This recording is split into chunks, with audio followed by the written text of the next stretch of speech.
Hola mi gente and welcome back to the channel. On today's video we're going to take a look at the 3-fund portfolio.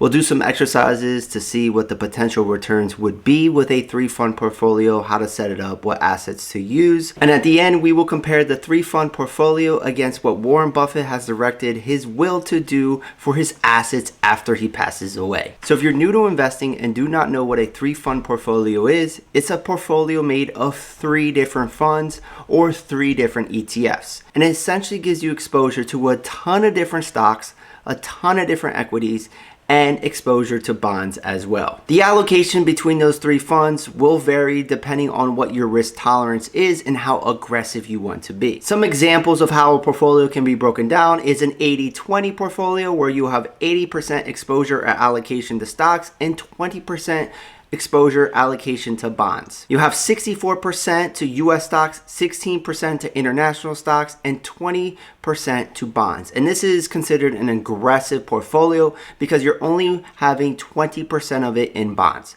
The higher the allocation in bonds, the less aggressive and the more conservative that portfolio would be. An equal portfolio would be dividing all 3 parts equally by 33%. And a 20-80 is inverse of the 80-20 portfolio and is extremely conservative. We can take a look at all 3 of these and see how they play out. Now there are a couple different ways you can set up your 3-fund portfolio. You can use funds, mutual funds, or you can use ETFs. Now the most common approach is to use Vanguard funds and Vanguard ETFs because they have the lowest fees associated with them. Now 3 funds that you could use if you're going to be using Vanguard are as shown here. You have the Vanguard Total Stock Market Index Fund, which is the VTSAX, which is going to give you that US stock exposure. And then you're going to have the Vanguard Total International Stock Index Fund, VTIAX, which is going to give you exposure to stocks overseas.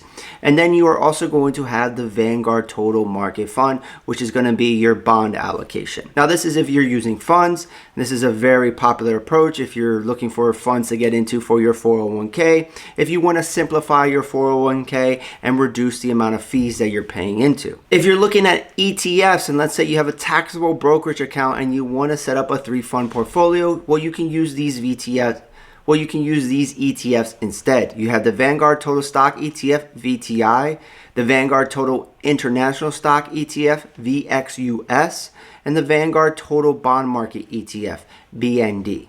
Those 3 ETFs will create your 3-fund portfolio. So now let's get to see how these actually perform, and we'll look at the aggressive 80-20, the equal weighted, and then we'll look at the 20-80, the very conservative approach. Right now we're on a website called Portfolio Visualizer, and we can back test portfolios to see how they would have performed if we were to put X amount of dollars in the past. So we're going to say that this is an investment account. We are going to say we start off with $10,000.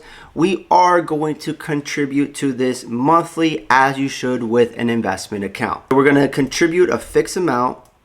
That fixed amount is going to be $500 a month, which is $6,000 a year, which is just under the max you could put into your Roth IRA right now. We are going to adjust this for inflation, and our contribution frequency is going to be monthly, and we are going to rebalance monthly. We are not going to have any leverage type. We are going to reinvest dividends. We do want to display income just to see that if we wanted to actually do that. And now we are going to change this to custom, and we are going to enter in our funds. So I included our 3 different assets, VTSAX, which is the Vanguard Total Stock Market, VTIAX, which is the Vanguard Total International Stock Market, and VBTLX, which is the Vanguard Bond Market. Now our portfolio 1 is going to be the 80-20, portfolio 2 is going to be the equal weighted, and portfolio 3 is going to be the 20-80. Now we take a look at the results. Obviously the 80-20 has the highest final balance and the highest CAGR. And the CAGR is a compound annual growth rate. Inflation adjusted is 22.59%. The reason why it's so high is because we continue to add money monthly, $500. And that allowed us to buy during the bad times so that we increase our potential returns. The standard deviation for the 80-20 is 11.94. The best year is 24.83%, and the worst year is negative 17%, and the max drawdown is negative 23%. Now, the 80-20 compared to the 33% equal weighted is very similar in worst year, max drawdown, and standard deviation. We're talking about 1.7% difference in standard deviation, but we are talking about a couple percentage points in difference in compound annual growth rate, and there's about a $30,000 difference in the final balance.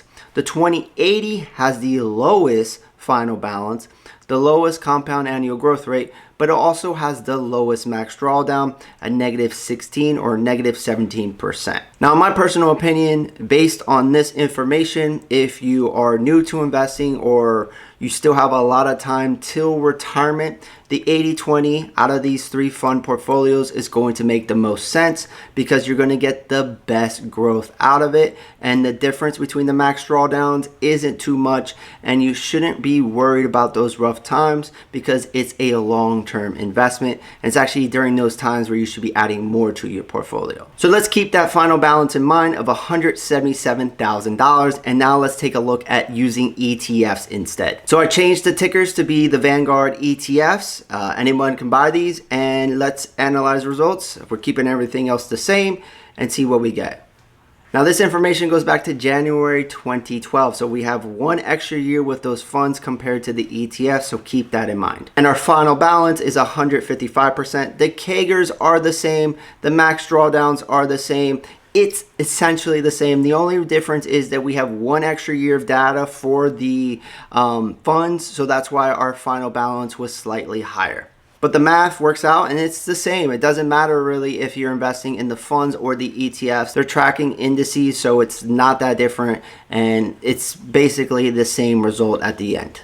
So now let's take a look at another portfolio. Let's add another portfolio into the mix, and let's take a look at what Warren Buffett would do with his money, or at least what he has directed his will to do with his money after he passes away. So this is Warren Buffett's directive for his wife's assets. He wants to leave his money 90% in the S&P 500 and 10% in short-term treasuries. And he is saying his 90-10 split with the S&P 500 and short-term treasuries will achieve results superior to those attained by most investors. And that money is not going to be spent on high fees either. All right, so I made some changes to get Warren Buffett's portfolio in there, and I included a variation of that 90-10 on something that I do personally, which is include another ETF into the mix.